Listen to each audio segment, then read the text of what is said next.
하나님 명절을 맞이하는 하나님 주말이 시작됩니다. 이 저녁에 우리를 예배 자리로 모아주시니 우리의 마음이 주께 향하게 도와주시고 주의 얼굴을 구하는 예배 시간 되게 하여 주시옵소서. 예배 시종을 의지합니다. 예수님 이름으로 기도드립니다. 아멘. 오늘 주시는 하나님의 말씀은 우리 구약성경 다니엘서 5장의 말씀입니다. 우리 10절에서 우리 마지막 31절 말씀까지 함께 읽도록 하겠습니다. 1절부터는 너무 기니까요. 우리 한 10절부터 우리 31절 말씀까지 함께 읽도록 그렇게 하겠습니다.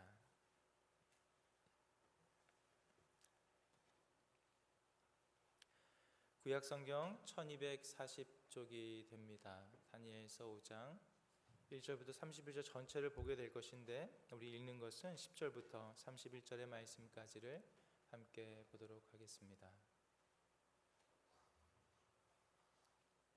찾으셨으면 우리 한 목소리로 같이 읽겠습니다. 왕비가 왕과 그 귀족들의 말로 말미암아 잔치하는 궁에 들어왔더니 이에 말하여 이르되 왕이여 만수무강하옵소서. 왕의 생각을 번민하게 하지 말며 얼굴빛을 변할 것도 아니니이다. 왕의 나라에 거룩한 신들의 영이 있는 사람이 있으니 곧 왕의 부친 때에 있던 자로서 명철과 총명과 지혜가 신들의 지혜와 같은 자니이다. 왕의 부친 느부갓네살 왕이 그를 세워 박수와 술객과 갈대아 술사와 점쟁이의 어른을 삼으셨으니 왕이 벳드사살이라 이름하는 이 다니엘은 마음이 민첩하고 지식과 총명이 있어 능히 꿈을 해석하며 은밀한 말을 밝히며 의문을 풀 수 있었나이다. 이제 다니엘을 부르소서. 그리하시면 그가 그 해석을 알려드리리다 하니라. 이에 다니엘이 부름을 받아 왕의 앞에 나오매 왕이 다니엘에게 말하되 내가 나의 보왕이 유다에서 사로잡아온 유다 자손 중에 그 다니엘이냐? 내가 내게 대하여 들은즉 내 안에 있는 신들의 영이 있으므로 내가 명철과 총명과 비상한 지혜가 있다 하도다. 지금 여러 지혜자와 술객을 내 앞에 불러다가 그들에게 이 글을 읽고 그 해석을 내게 알게 하라 하였으나 그들이 다 그 해석을 내게 보이지 못하였느니라. 내가 내게 대하여 들은즉 너는 해석을 잘하고 의문을 푼다 하도다. 그런즉 이제 내가 이 글을 읽고 그 해석을 내게 알려주면 내게 자주색 옷을 입히고 금 사슬을 내 목에 걸어주어 너를 나라의 셋째 통치자로 삼으리라 하니 다니엘이 왕에게 대답하여 이르되 왕의 예물은 왕이 친히 가지시며 왕의 상급은 다른 사람에게 주옵소서. 그럴지라도 내가 왕을 위하여 이 글을 읽으며 그 해석을 아뢰리이다.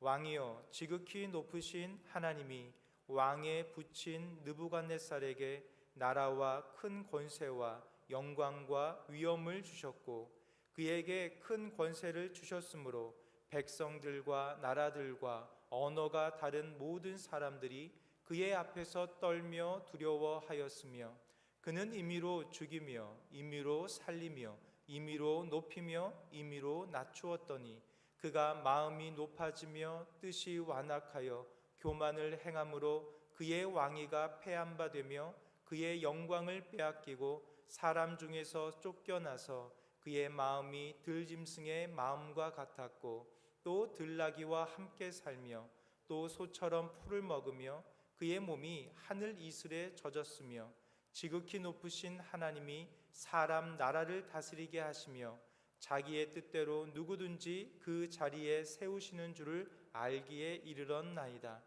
벨사살이여 왕은 그의 아들이 되어서 이것을 다 알고도 아직 마음을 낮추지 아니하고 도리어 자신을 하늘의 주제보다 높이며 그의 성전 그릇을 왕 앞으로 가져다가 왕과 귀족들과 왕후들과 후궁들이 다 그것으로 술을 마시고 왕이 또 보지도 듣지도 알지도 못하는 금, 은, 구리, 새와 나무, 돌로 만든 신상들을 찬양하고 도리어 왕의 호흡을 주장하시고 왕의 모든 길을 작정하시는 하나님께는 영광을 돌리지 아니한지라. 이러므로 그의 앞에서 이 손가락이 나와서 이 글을 기록하였나이다. 기록된 글자는 이것이니 곧 메네 메네 데겔 우바르시니라. 그 글을 해석하건대 메네는 하나님이 이미 왕의 나라의 시대를 세워서 그것을 끝나게 하셨다 하미요, 데겔은 왕을 저울에 달아보니 부족함이 보였다 하미요, 베레스는 왕의 나라가 나뉘어서 메대와 바사 사람에게 준바되었다 함이니이다 하니. 이에 벨사살이 명하여 그들이 다니엘에게 자주색 옷을 입히게 하며 금사슬을 그의 목에 걸어주고 그를 위하여 조서를 내려 나라의 셋째 통치자로 삼으니라. 그날 밤에 갈대아 왕 벨사살이 죽임을 당하였고 메대 사람 다리오가 나라를 얻었는데 그때의 다리오는 62세였더라. 아멘. 오늘 우리가 읽은 다니엘서 5장의 그 이야기 구조를 생각해 보면 저희가 생각하는 것보다는 조금 더 간단한 구조를 가지고 있습니다. 1절에서 4절에 보면 이 벨사살 왕이 큰 잔치를 열게 됩니다. 그래서 그의 귀족 중에서 1000여 명을 그의 왕궁에 초대해서 모두가 함께 먹고 마시는 큰 잔치 연회가 열리게 되었던 것입니다. 근데 한참 흥에 취해 있던 이 벨사살이 예루살렘 성전에서 기물로 쓰던 그러한 모든 성전 기물을 끌어다가 이제 왕의 식탁과 왕의 먹는 포도주와 술잔을 위해서 이 모든 기물들을 사용하는 그러한 신성모독적인 행위를 하게 되는 것이죠. 그 4절 말씀에 보면 그러할 뿐 아니라 여러 목신들과 우상들에게 찬양과 영광을 돌리는 그러한 일을 하게 됩니다. 그래서 오늘 본문 1절에서 4절 말씀을 정리하면 이러한 인간 왕의 교만함, 그것이 어떠한 형태인지를 오늘 우리에게 잘 보여주고 있는 것입니다. 그런데 갑자기 사람의 손가락들이 그 연회장의 한 벽, 석회벽에 글씨를 쓰기 시작하는 것이죠. 이에 왕은 놀라고 번민하기 시작합니다. 이 바벨론을 통치하던 이 왕이 모든 술사와 지혜자들을 불러 모아놓고 이 벽에 쓴 글씨를 해석하는 자들을 찾기 시작하는 내용, 그것이 5절부터 9절의 이야기입니다. 근데 아무도 이것을 해석할 수 없자 이제 이 이야기를 들은 왕의 모친, 아마도 이 벨사살 왕의 어머니로 생각되는 이가 그에게 다니엘을 추천하게 되는 것, 거기서부터 우리가 읽게 되었는데요. 그 이후의 말씀은 이와 우리가 읽은 내용과 유사합니다. 그래서 그 내용을 정리하면 이런 것이죠. 어머니 추천으로 다니엘이 왕 앞에 부름을 받아서 이제 왕에게 두 가지를 합니다. 한 가지는 왕의 교만함을 고발하고요, 또 하나는 그 벽에 쓰인 메네 메네 데겔 우바르신이라고 하는 이 뜻이 무엇인지를 해석하여 그에게 알려주는데, 그 뜻은 어떤 메시지를 갖고 있습니까? 당신에게 이제 하나님의 심판이 있을 겁니다 라고 하는 것을 다니엘이 누구 앞에서요?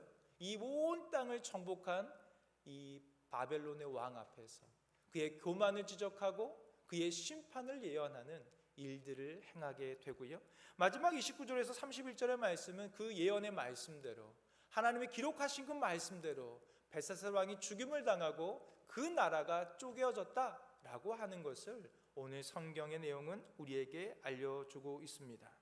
우리가 이렇게 본문을 이야기를 쭉 읽어가다 보면 우리가 본문에서 한 가지 분명한 그러한 결론을 맺게 되는데, 그것은 교만은 하나님의 심판을 촉발하는 그러한 결정적인 요소가 된다는 것입니다. 다시 한번이요. 교만은 하나님의 심판을 촉발하는 결정적인 요소가 된다라고 하는 것을 오늘 다니엘서 5장은 우리에게 명확히 보여주고 있습니다.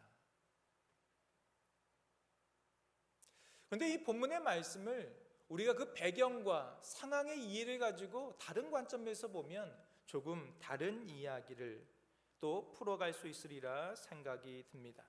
오늘 본문 1절에서 4절에 보면요, 오늘 2절은 이렇게 이야기합니다. 우리 2절 말씀을 같이 한번 읽어볼까요? 함께 읽겠습니다. 벨사살이 술을 마실 때에 명하여 그의 부친 느부갓네살이 예루살렘 성전에서 탈취하여 온 금, 은 그릇을 가져오라고 명하였으니 이는 왕과 귀족들과 왕후들과 후궁들이 다 그것으로 마시려 함이었더라라고 이야기합니다. 근데 이 2절의 본문을 조금 주의 깊게 살펴보면 어떠한 단어가 눈에 띄냐면요, 예루살렘 성전에서 탈취하여 온 금은 그릇이다라고 하는 것에 우리의 시선이 머무르게 되는 것입니다. 성전이 탈취되었다. 이게 무엇을 의미할까요? 하나님의 여호와의 성전이 유린당하였다라고 하는 것을 우리에게 알려줍니다. 사실 이 이스라엘이 멸망하는, 남유다가 멸망하는 그 마지막 시기를 보면 이러한 일이 한두 번 일어났던 것은 아니라고 성경은 이야기합니다. 이 다니엘이 잡혀왔던 605년 이 여호야김의 3년 통치 때에, 그때도 바벨론 왕 느부갓네살이 와서 그의 포로들과 그리고 기물들을 훔쳐갑니다.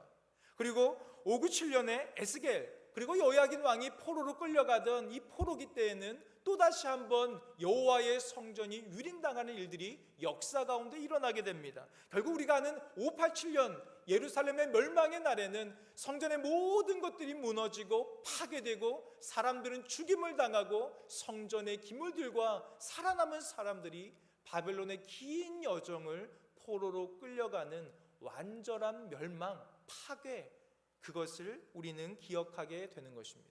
아마도 이 느부갓네살이 행한 이러한 예루살렘 파괴를 우리가 기억한다면 그의 자손이었던 이 벨사살 왕에게 있어서 이미 지금 어떤 상황이냐면 이미 예루살렘은 망하였고 성전은 파괴되었고 그리고 그 유린한 그 그릇들을 가져다가 오늘 이 잔치에 쓰려고 한다는 것입니다.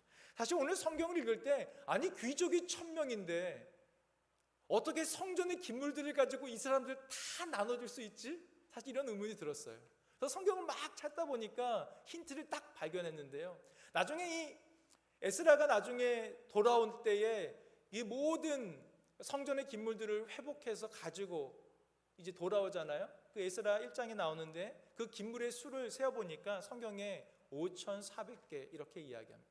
그러니까 사실은 굉장히 많은 그릇, 금과 은의 그런 것들을 통해서 이 왕은 자신의 통치, 자신의 다스림, 그래서 모든 나라의 신들을 평정하고 그 너희가 생각하는 그 예루살렘, 그것이 이미 파괴된 그 신전의 것들을 통해서 자신을 채우고자 하는 그러한 모습들을 우리는 오늘 성경에서 보게 되는 것입니다. 근데 3절을 말씀해 보면요, 이 정보를 조금 더 세미하게 보여줍니다. 3절에 보면 어떻게 시작해요? 이에 예루살렘 하나님의 전 어디에서요? 성소에서요. 그러니까 일반적으로 제사에 사용되는 그러한 집기물이 아니라 어디서 쓰던 거예요? 거룩한 성소에서 사용되는 것까지도 가져다가 유린하게 되는 일들을 우리는 성경 말씀에서 보게 됩니다. 보통의 학자들은 지금 이 배경이 솔로몬 성전의 파괴니까요, 솔로몬 성전을 크게 3가지의 단위로 구분을 해요. 그래서 현관이 있고요, 우리가 성막이라는 조금 다릅니다. 물론 구조는 비슷하지만 현관이 있고요, 그리고 그 안에 들어가면 물론 뜰이 있겠죠. 뜰이 있고 현관이 있고 성소가 있고 지성소가 있습니다. 그럼 이 성소는 누가 들어가요? 태어나면서부터 거룩함으로 구별받은 제사장만이 들어가서 떡과 그 초에 그 기름을 채우고 불을 붙이고 그것들을 향단을 채울 수 있는 권리를 가집니다. 근데 그 거룩한 성소의 기물들이 이제는 오늘 본문 말씀해 보니까 이제 연회장의 술잔과 기름진 안주거리들의 접시들로 사용되었던 것입니다. 이것이 얼마나 모욕적인 일인지 오늘 본문 1절에서 4절 말씀을 꼼꼼히 한번 살펴보시면요, 이 술을 마시다라는 단어가 몇 번 정도 등장합니까? 우리 한번 눈을 한번 쭉 훑어보시겠어요? 1절에 보면 1000명 앞에서 술을 마시니라. 벨사살이 술을 마실 때에 후궁들이 다 그것으로 마시려 함이었더라. 더불어 그것들로 마시더라. 술을 마시고는 신들을 찬양하랴. 적어도 제가 보기에는 5번 계속 이 이야기를 반복합니다. 무슨 일이에요? 지금 하나님의 거룩한 성전의 기물들을 가져다가 마시고 또 마시면서 자신의 유흥과 기쁨과 자신의 교만을 마음껏 뽐내고 있는 오늘 본문의 상황을 우리에게 잘 보여주고 있다는 것입니다. 오늘 1절에서 4절의 말씀을 꼼꼼히 읽다 보면 우리는 또 다른 결론에 도달하게 되는데, 이것은 오늘 하나님의 패배, 그리고 하나님이 모욕당하는 시대라고 하는 것을 우리에게 알려주고 있습니다.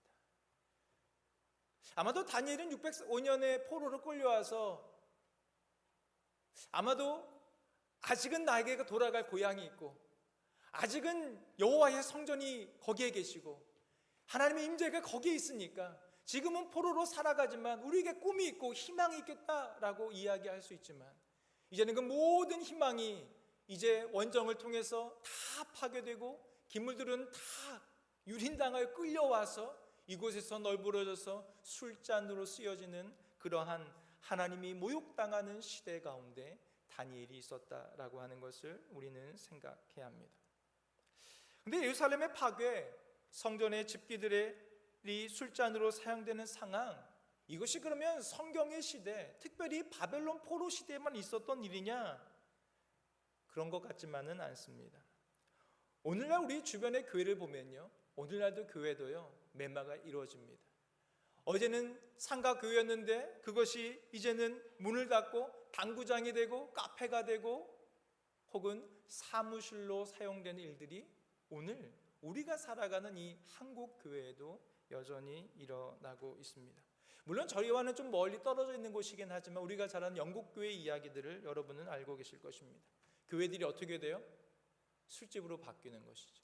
교회들이 어떻게 돼요? 나이트클럽이 되는 것입니다. 그래서 사람들은 이 거룩한 전통적인 교회에서 마음껏 춤추는 이 즐거움을 느낀다 그래요. 그래서 거기에 보면 이 알터라고 하는 제단이 있는데, 이 제단은 뭐 하는 곳이에요? 보통 저희가 이 제단은요, 그래서 영국 성공회 같은 경우는 매 예배 때마다 성찬이 드려지는 곳이에요.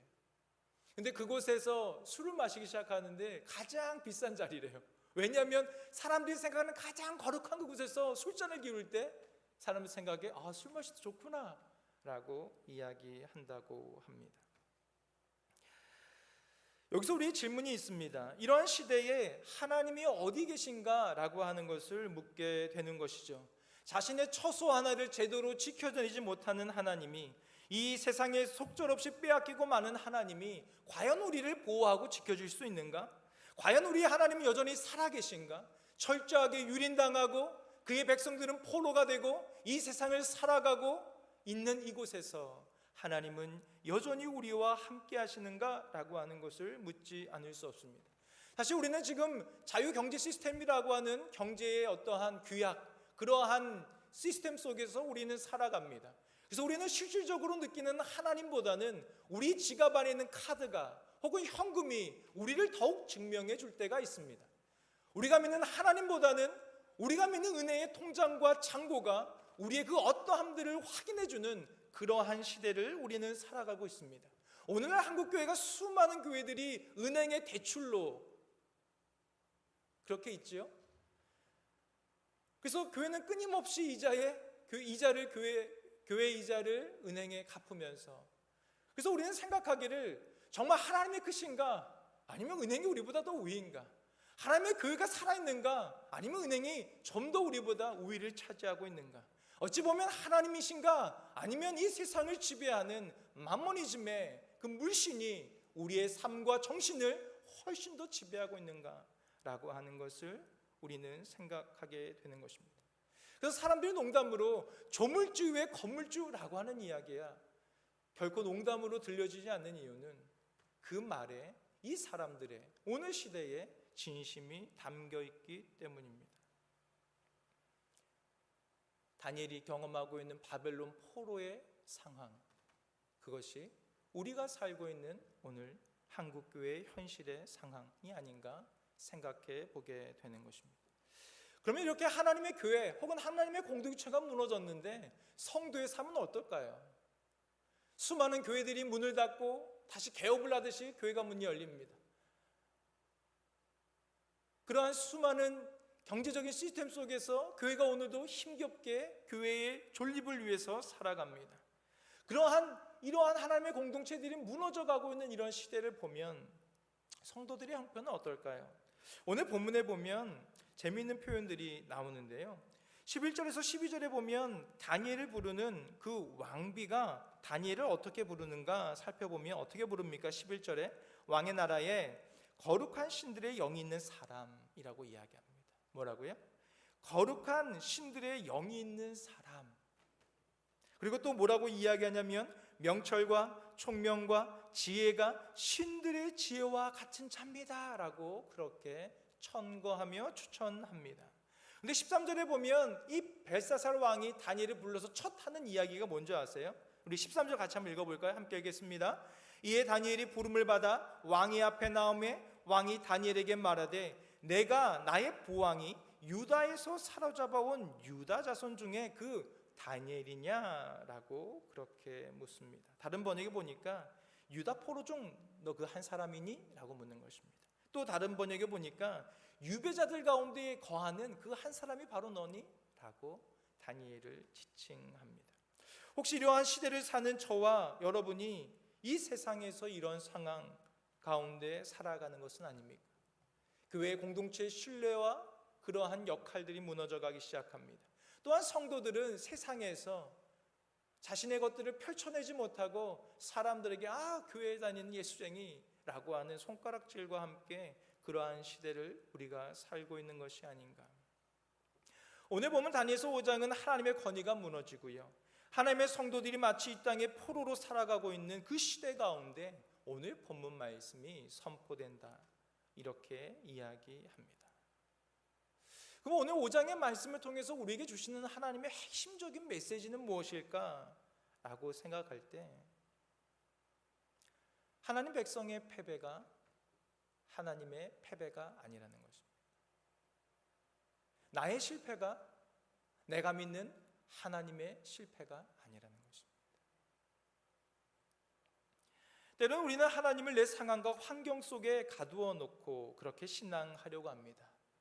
내가 하나님을 신앙할 때 나의 삶이 정말 건강하고 축복되고 잘되고 승진도 하고 나의 삶이 열려져 가면 내 믿는 하나님 어떤 하나님이에요? 승리하시는 하나님이죠. 내가 신뢰할 수 있는 하나님이죠. 나를 밀어주고 도와주시는 하나님이죠 라고 하는 내 믿는 하나님이 그러한 하나님으로 인정하지만, 마치 반대로 내가 학점도 잘 나오지 않고요, 취업도 되지 않아요, 결혼하는 것도 너무 어렵고 집을 장만하거나 무엇인가 이루어내는 게 너무 어려워요. 그리고 아무것도 이뤄내는 것이 없어요. 그러면 내가 믿는 하나님은 어떤 하나님이에요? 실패하신 하나님입니까? 무력하신 하나님입니까?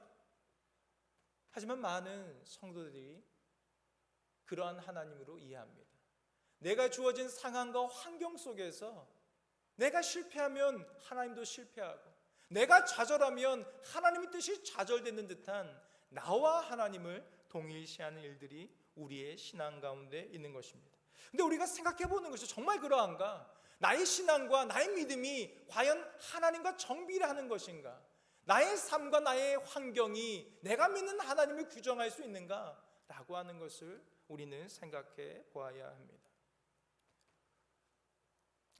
물론 이런 실수를 우리만 저지르는 건 아닌 것 같습니다. 구약의 이스라엘 백성들도 자신의 상황과 환경 속에서 하나님을 규정하고 제한하는 그러한 이해를 가지고 있었던 것 같습니다. 그래서 이 이스라엘 백성들은 지난번에 말씀드린 것처럼 하나님을 누구에게만으로 한정해요? 이스라엘 백성들만의 하나님으로 하나님을 규정하고 나의 상황 속에 맞춥니다. 그리고 그 하나님의 영토를 어디로 규정해요? 이스라엘 백성들이 머무는 곳, 그리고 여호와의 성전이 있는 예루살렘에 하나님의 임재가 있는 것으로 하나님의 임재를 축소하고 제한합니다. 내가 가진 상황, 환경 속에서 가두어 놓는 그 하나님의 신앙을 이스라엘의 구약 백성들이 가지고 있었던 것입니다. 그런데 오늘 본문의 말씀에 보면 재미있는 일이 있습니다. 605년에 다니엘이 포로로 끌려오지요. 597년에 에스겔이 끌려옵니다. 그러면 포로 선배는 누구예요? 누가 먼저 왔어요? 다니엘이 먼저 왔죠. 근데 에스겔은 어디에 정착하냐면 이 바벨론의 그 바알강가라고 하는 곳에 정착합니다. 우리 에스겔에서 1장 말씀을 한번 찾아가 볼까요? 이 포로기에 살던 에스겔에게 하나님의 말씀이 임합니다. 우리 1절에서 3절 말씀 우리 찾으셨으면 제가 눈으로 따라오시고 제가 읽어드리겠습니다. 30째의 넷째 달 초닷새에 내가 그발 강가 사로잡힌 자 중에 있을 때에 하늘이 열리며 하나님의 모습이 내게 보이니 여호야긴 왕이 사로잡힌 지 5년 그달 초닷새라. 갈대아 땅 그발 강가에서 여호와의 말씀이 부시의 아들 제사장 나 에스겔에게 특별히 임하고 여호와의 권능이 내 위에 있느니라. 하나님의 권능의 임재가 어디에서요? 예루살렘이 아닌 그발 강가에서. 어디에서요? 유대인들에게 임했던 그 하나님의 한계를 넘어 에스겔에게 임하기 시작했다라고 이야기합니다. 4절부터 시작되는 1장의 말씀은 이 에스겔이 보았던 환상의 이야기를 우리 가운데 보여주고 있는 것입니다. 에스겔이 본 것은 무엇이냐면 한 곳에 매여 있지 않고 바퀴로 움직이는 보좌 수레를 보게 됩니다. 이사야는요, 하나님의 임재, 하나님의 보좌를 봤죠. 어디서 봤습니까? 성전에서 옷자락이 흘러내리는 여호와의 임재를 봤습니다. 근데 이사야의 임재는요, 이사야 때는 이스라엘 망했을까요? 안 망했을까요? 안 망했습니다. 그래서 성전에 임하시는 하나님의 임재의 환상을 봐요. 서랍들이 6날개로 2개는 얼굴을 가리고 다리를 가리고 2날개로 날면서 헌화하면서 거룩하다 거룩하다 거룩하다 만군의 주 여호와여. 근데 재밌는 것은 이제 이 예루살렘이 완전히 파괴되고 이스라엘 백성들은 포로가 됩니다. 이제는 더 이상 예루살렘을 떠나니 이제는 성전이 무너졌으니 하나님은 계시지 않을 거라고 생각하는 그 사람들에게 그곳에서 하나님이 에스겔을 불러서 환상으로 보여주시는 것은 바퀴로 움직이는 보좌 수레의 환상입니다. 보좌를 메고 있는 네 생물이 있는데요, 그 생물에 대한 이야기를 하면서 나중에는 이 관점이 어디로 가냐면 이 보좌 수레에 바퀴가 달렸다 이 얘기를 강조하면서 1장이 이야기합니다. 다 읽을 수 없으니까요, 설명해 드릴게요. 본문의 묘사가 표현하려는 바는 무엇이냐면 하나님의 보좌는 방향 조작에 시자간이 걸리는 지상에 탈 것, 그 어떠한 것과 달리 그것은 어느 방향 어느 곳이든 긴밀하고 재빨리 움직일 수 있는 하나님의 보좌가 이동한다라고 하는 것을 우리 가운데 이야기해 주는 것입니다. 우리 18절 말씀 한번 볼까요? 1장 18절에 보면 제가 읽어드릴게요. 그 둘레는 높고 무서우며 그네 둘레로 돌아가면서 뭐가 있다고요? 눈이 가득하였다라고 이야기합니다. 우리가 생각하는 이 이스라엘 백성들이 생각하는 보좌에 고정되어 계신 예루살렘 성전에만 머물러 계시고 이스라엘 백성에게만 그 영토에서만 보호자로 계셨던 하나님이 아니라 우리가 이제 하나님의 심판 앞에서 흩어져서 포로로 와서 하나님의 임재 가운데 보니까 이 보좌는 바퀴가 달려있는 거예요. 그리고 하나님이 영이 이끄시는 대로 마음껏 하나님의 보좌가 이동하기 시작합니다. 그리고 그 보좌 둘레, 그 툴에는 뭐가 있어요? 눈이 달려 있어서 좀 상상하면 좀 잔인한 생각이 드는데 좀 무서운 생각이, 눈이 막 달려 있어서 뭘 보시는 거예요? 세계만방의 모든 것들을 관찰하시고 주목하시고 심판하시는 세계의 통치자 하나님을 에스겔은 환상 가운데 보게 되는 것입니다. 바벨론 포로로 끌려온 에스겔에게 하나님은 자신을 계시하시는 겁니다. 아마도 에스겔은 이렇게 질문할 수 있었겠죠. 이스라엘을 보호하시고 예루살렘과 함께 하시던 그 하나님은 이제 어디 계십니까?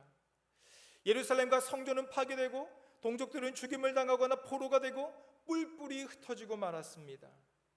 주님, 이것이 하나님 당신의 실패요 패배입니까? 라고 에스겔이 질문하는 그러한 선지자 에스겔에게 하나님은 자기 자신이 어떠한 분인지를 계시해 주시게 되는 것입니다.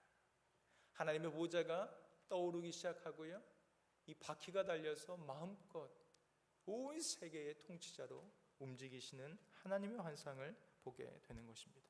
에스겔서 1장 12절 말씀에 보면 이렇게 말씀합니다. 영이 어느 쪽으로 가면 그 생물들도 그대로 가되 돌이키지 아니하고 일제히 앞으로 곧게 행하며. 그러니까 하나님의 영이 어디를 가고자 하면 곧게 그것으로 빠르게 갈 수 있는 하나님의 보좌, 그 수레의 이야기를 하고 있습니다. 그래서 이 포로기를 살아갔던 백성들에게 가장 큰 질문은 뭐냐면, 정말 그 하나님이 살아계신 거 맞나? 우리가 이렇게 패배하고 실패하는데 우리 하나님은 정말 하나님이시고 통치하시는가? 라고 하는 질문에 대한 답변이 될 수 있었던 것입니다. 하나님은 내 생각의 한계에 갇혀 계시지 않은 것이지요. 내가 생각하는 영역의 한계에 우리 하나님은 갇혀 계시지 않으신 것입니다. 하나님은 자기 의시대로 신속하게 이동하시고 모든 것들을 관찰하시고 통치하시고 주관하시는 하나님, 그것이 바로 우리가 믿는 하나님이라고 이야기하는 것입니다. 다시 처음으로 질문으로 돌아가 보면, 나의 패배, 오늘날 우리가 바라보게 되는 그의 패배, 그것이 정말 하나님 당신의 패배입니까? 라고 우리는 질문하게 됩니다. 하나님의 패배입니까? 성경은 아니다 라고 말씀합니다. 나의 상황이나 교회의 처지보다 더 크신 하나님, 그것을 오늘 성경은 우리에게 말씀하고 계신 것입니다. 사실 저는 오늘 본문의 말씀을 이해할 때 좀 가슴 아픔이 있습니다. 왜냐하면 지금보다 10년 뒤에 한국교회는 어떨 것 같습니까?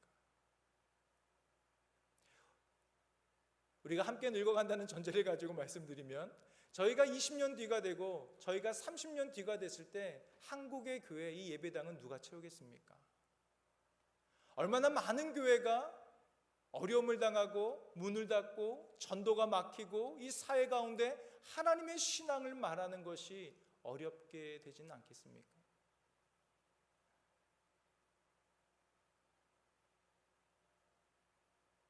그래서 지금의 영국의 교회처럼, 그것이 뭐 전부는 아니겠지만, 정말 저희가 이제 3, 4년 이제 은퇴하고 머리가 이제 하얘지고 그렇게 열댓 명이 이곳에 앉아서 예배하는 그러한 한국의 교회,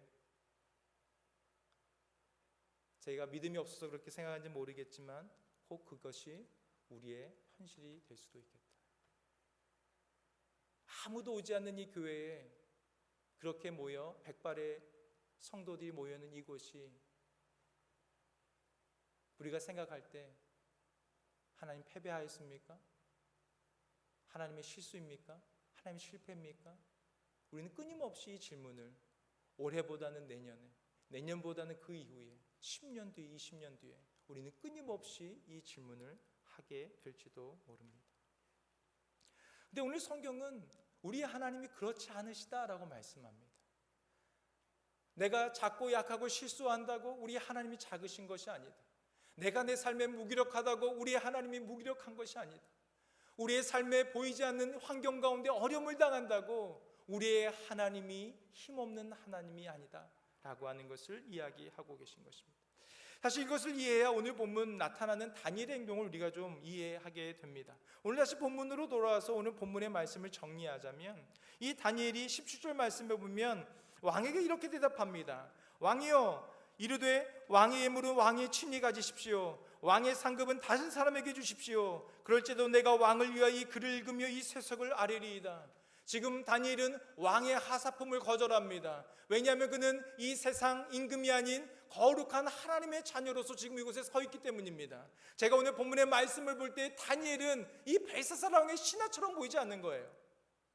왕에게 공손하게 대하지 않습니다. 왕의 교만을 지적합니다. 마치 그는 오늘 예언자처럼 왕 앞에 서서 신하의 마음이 아니라 예언자의 마음으로 그에게 선포하기 시작합니다. 왜냐하면 그는 이 왕을 넘어 계신 진정한 왕이 누구인지를 다니엘은 보고 있기 때문에 그렇습니다. 오늘 내가 처한 환경 그 이상을 넘어서는 그 하나님을 다니엘은 보고 있기 때문에 그렇습니다.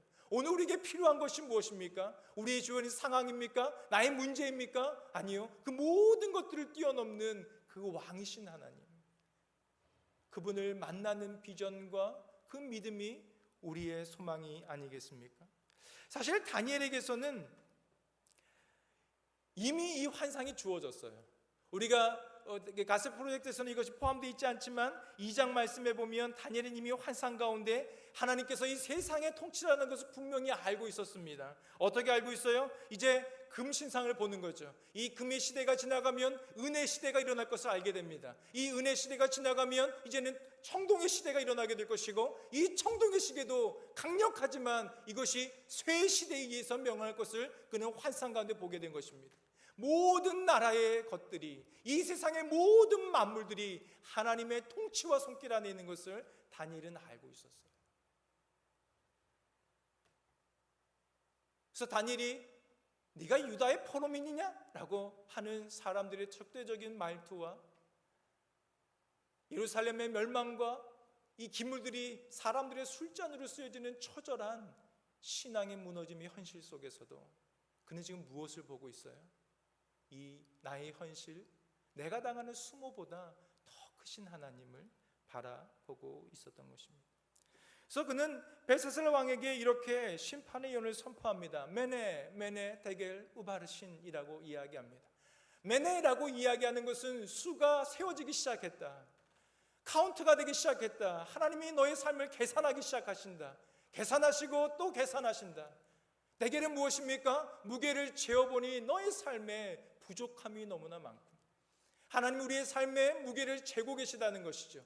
마치 우리는 생각할 때에 이 세상을 주관하는 것이 정치나 경제나 사회나 문화의 지도자들과 정치 지도자들이 우리의 모든 것들을 이끌어가고 주관하는 것 같지만, 심판하신 하나님이 이 세상의 모든 사람들의 그 사람들의 일들을 카운트하고 계시고 무게를 재고 계신 것입니다. 그리고 그 부족한 것들을 날개를 쪼개시기도 하고 나라를 세우시기도 하고 때로는 낮추시기도 하고 높이시기도 하면서 하나님의 의지와 뜻들을 이 모든 세상 가운데 보여주고 계신 것입니다. 우리가 지금 맞이하고 있는 눈에 보이는 현실이 전부가 아니다. 오늘 다니엘서는 우리 가운데 그것을 말씀해 주고 있습니다. 하나님은 온 세계의 통치자일 뿐 아니라 심판하시는 주님이십니다. 오늘도 보좌수레에 이 바퀴를 달고 온 세상과 열방, 우리의 마음 깊은 곳과 우리의 생각의 모든 것을 아시고 그것을 카운트하시고 무게를 재시고 그것에 대해서 말씀하시는 그 하나님 앞에 우리가 함께 기도하고 주의 도우심과 은혜를 구하는 믿음의 시간이 되길 원합니다. 함께 우리 찬양하며 함께 기도할까요? 우리 아까 찬양하였던 우리 주는 완전합니다. 함께 찬양합시다.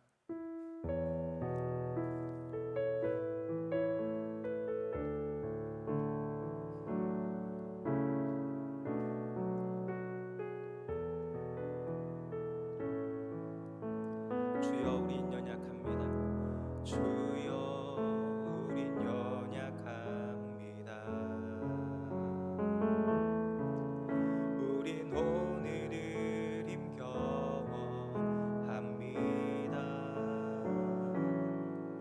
주 뜻 이루며 살기에 부족합니다.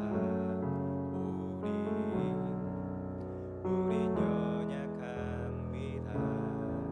주여 우린 넘어집니다. 주여